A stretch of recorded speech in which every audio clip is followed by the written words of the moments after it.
Welcome back, 7th class. My dear students, how are you? All are fine at your home? Okay, students. Now we will continue our topic fire accident due to electrical fault. आपको पता ही है ना, आप लोग बहुत सुनते हो कि शॉर्ट सर्किट हो गया, ओवरलोडिंग हो गई, जिस कारण वहाँ ये एक्सीडेंट हो गया, है ना। सुनते हो, न्यूज़ वगैरह में भी देखते भी हो, है ना। तो फायर एक्सीडेंट्स कैसे होते हैं? जब इलेक्ट्रिकल फॉल्ट्स हो जाती हैं तो उसके बेटा कई सारे रीज़न हो सकते हैं। मेनली जो आप सुनते हो शॉर्ट सर्किट का और ओवरलोड का सुनते हो, है ना। तो ये जो केबल्स वगैरह हमारे घर से आते हैं, है ना, हमारे घरों में आ रहे हैं, कहाँ से? पावर हाउस से। तो वो इलेक्ट्रिकल पॉइंट से जुड़े होते हैं जगह जगह से। तो कई बार ऐसा होता है, जो ये केबल्स होती हैं उनमें ज़रूरत से ज़्यादा अगर हैवी करंट पास हो जाए, ठीक है, तो क्या हो जाता है? ओवरलोडिंग हो जाती है, जिस कारण वायर्स क्या होते हैं? शॉर्ट सर्किट भी हो जाते हैं, मेल्ट भी हो जाते हैं, और उससे क्या होता है? आग वगैरह लग जाती है, ठीक है। इलेक्ट्रिक सर्किट में अगर बहुत ज़्यादा करंट पास हो जाए और वो सहन ना कर पाए, है ना, तो वो क्या हो जाती है? ओवरलोडेड हो जाती है। ओवरलोडेड हो जाती है तो हीट एनर्जी बहुत ज़्यादा प्रोड्यूस होती है, जिस कारण ओवरलोडिंग होती है, शॉर्ट, और क्या होता है? आग लगने का खतरा बन जाता है। क्या होती है ओवरलोडिंग में? क्या होता है, जब बहुत सारे वायर्स आपस में एक ही समय में एक ही लाइन से कनेक्ट हो जाते हैं तो क्या हो जाती है? ओवरलोडिंग हो जाती है। तो जिस कारण बहुत ज़्यादा अमाउंट में केबल में जो है करंट फ्लो करने लगता है, ठीक है। और क्या होगा, जब बहुत ज़्यादा करंट पास होगा तो हीटिंग इफेक्ट ज़्यादा हो जाएगा और वो वीक पॉइंट पर मेल्ट होना शुरू हो जाएगा, जिस कारण इसमें देखा ना आपने, स्पार्किंग होती है और आग लगने का खतरा बन जाता है। एक होता है आपका शॉर्ट सर्किट। शॉर्ट सर्किट में क्या होता है? इलेक्ट्रिक करंट जो हमारे घरों में है, दो इंसुलेटेड वायर के थ्रू आता है। एक तो होता है न्यूट्रल वायर, एक होता है लाइव वायर। जब ये लाइव वायर और न्यूट्रल वायर एक दूसरे के कांटेक्ट में आते हैं, टच होते हैं, तो इनमें करंट क्या होगा? न्यूट्रल पॉइंट में भी बहना शुरू हो जाएगा, जिस कारण क्या होगा? इसमें हैवी फ्लो होता है करंट का, और ये दोनों जब तार टच होंगे तो गर्म होंगे तो ये एक्सेसिवली हीट को प्रोड्यूस करेंगे, जिस कारण स्पार्किंग शुरू हो जाएगी और क्या होगा? आग लगने का खतरा होगा। तो जब direct contact between live wires and neutral wire, it result short circuit, है ना। ये कभी कब होता है? जब इंसुलेशन वायर में टू वायर्स अपने डैमेज हो जाए या फ्रीली मेटेलिक एंड से एक दूसरे के साथ कनेक्टेड हो जाए तो क्या होता है? शॉर्ट सर्किट होता है। तो आपने सुना है ना, शॉर्ट सर्किट से बचने के लिए हम घरों में क्या यूज़ करते हैं? इलेक्ट्रिक फ्यूज़ यूज़ करते हैं, है ना। आपको मालूम है ना इलेक्ट्रिक फ्यूज़ का? आप सुनते भी हो, है ना। आपके घरों में भी है इलेक्ट्रिक फ्यूज़, पहले होते थे ये वाले, है ना। ये कौन सा है? Electric fuse, kit kat fuse, है ना। अब फ्यूज़ क्या होते हैं? आपके घरों में भी है, अब तो मिनिएचर है, एमसीबी जिसे यूज़ करते हो आप लोग, है ना। तो अब हम पढ़ेंगे kinds of fuse. Electric fuse क्या होता है? Fuse is a safety device provided online on electrical circuit in our home and industries. It is a short piece of wire which has low melting point, ठीक है। अब electric fuse क्या होता है? Fuse क्या होता है? एक सेफली डिवाइस होता है जो हमारे घरों में पाया जाता है, लगाते हैं ना हम अपने घरों में फ्यूज़। तो इसका काम क्या होता है? एक तो ये ओवरलोडिंग को कंट्रोल करता है, इसका लो मेल्टिंग पॉइंट होता है। तो जब बहुत ज़्यादा करंट पास होने लगता है तो ये क्या करेगा? उसको रोकने की कोशिश करेगा। जो फ्यूज़ वायर होते हैं उनमें हाई रेजिस्टेंस पावर होती है, मीन्स वो करंट को बहुत तेज़ी से रोकने की कोशिश करते हैं, मीन्स ये रोकेंगे करंट को, तभी तो कहते हैं फ्यूज़ का इस्तेमाल करते हैं।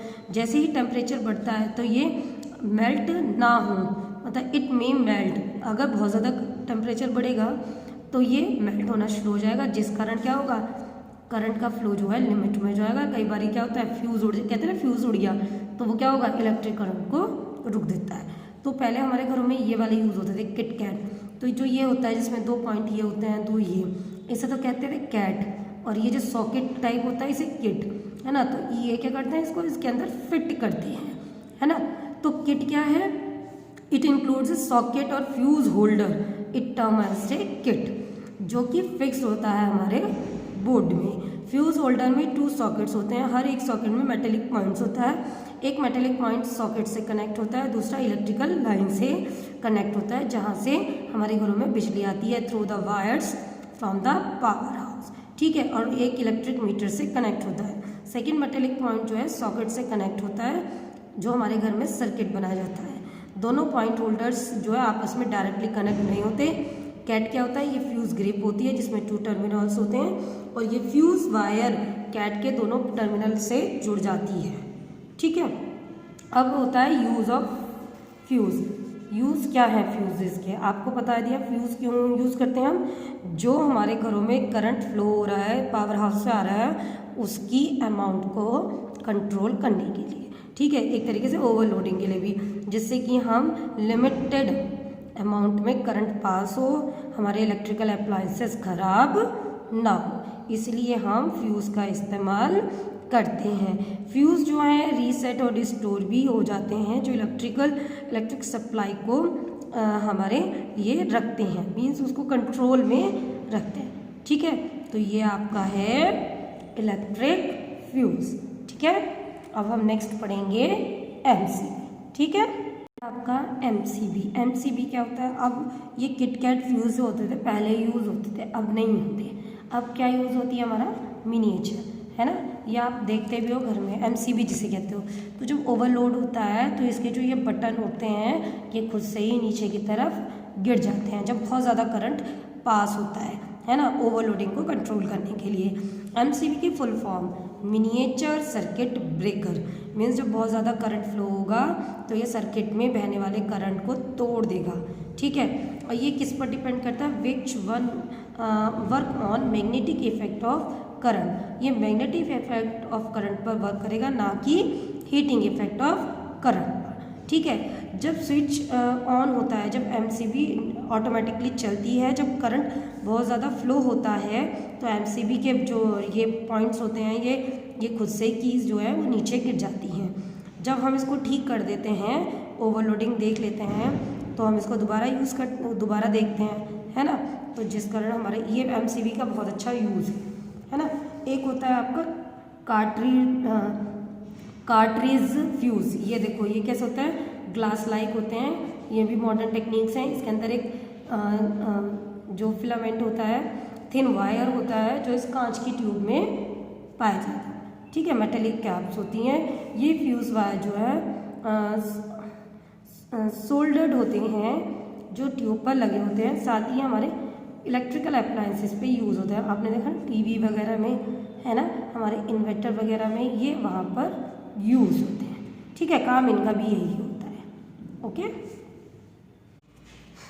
Now light resulted effect of heating due to electric current. अब इसमें थोड़े से एग्जांपल्स हैं जो आपके घरों में देखने को भी मिलते हैं, जो हीटिंग इफेक्ट के कारण प्रोड्यूस होते हैं, ठीक है। जैसे कि आपका electric current when passed through a fine filament made from a metal is pure conductor of electricity, the filament gets heated to extend then it start glowing emitting light. आपके घर में जो बल्ब वगैरह होते हैं वो कौन से पे वर्क करता है, हीटिंग इफेक्ट पर वर्क करता है। कैसे, जब आपने बल्ब में क्या होता है, फिलामेंट होता है, जब उसमें लाइट पास कराओगे तो क्या होगा, वो जो फिलामेंट है वो ग्लो करेगा, वो लाइट एनर्जी भी देगा और हीट भी देगा। क्यों, क्योंकि जो बल्ब है वो बल्ब कैसे होता है ना, फिलामेंट है, वो टंगस्टन मेटल का बना होता है ना। और क्या होगा, उसमें वैक्यूम होता है, वैक्यूम मीन्स ऑक्सीजन बिल्कुल प्रेजेंट नहीं होगी, ठीक है। अब होता है फ्लोरेसेंट ट्यूब, ये बड़ा यूज़ करते हैं, क्यों, ये मरकरी वेपर्स पर और लो प्रेशर के सिद्धांत पर काम करता है। मीन्स फ्लोरेसेंट ट्यूब्स जो होती हैं, जो ट्यूबलाइट्स वगैरह होती हैं, वो लाइट इमिट करती हैं बिना किसी फिलामेंट के। मीन्स फ्लोरेसेंट जो ट्यूब होती हैं उनमें कोई भी मेटल की फिलामेंट नहीं होती, वहाँ मरकरी वेपर्स होती हैं और लो प्रेशर पाया जाता है। जब उसमें हम करंट पास करते हैं तो मरकरी वेपर्स अल्ट्रावायलेट रेज देती हैं। ये वायलेट जो अल्ट्रावायलेट रेज होती हैं ये फ्लोरेसेंट मटेरियल कोटेड वॉल्स पर टकराती हैं, और जिस कारण अल्ट्रावायलेट रेज जो है फ्लोरेसेंट मटेरियल ग्लो करता है और हमें लाइट देता है। इसलिए फ्लोरेसेंट लाइट जो है ब्राइटर होती है, साथ ही इलेक्ट्रिकल एनर्जी का कंजप्शन कम करती हैं। कहते हैं ना CFL यूज़ करो फ्लोरेसेंट लाइट। अब होता है कॉम्पैक्ट फ्लोरेसेंट लाइट CFL। क्या होता है? ये फ्लोरेसेंट ट्यूब का ही मॉडिफिकेशन है। CFL कहते हैं ना ज़्यादा लाइट कर देगा और एनर्जी का कंजप्शन कम करेगा ही, ठीक है, इलेक्ट्रिसिटी को खर्च कम करेगा।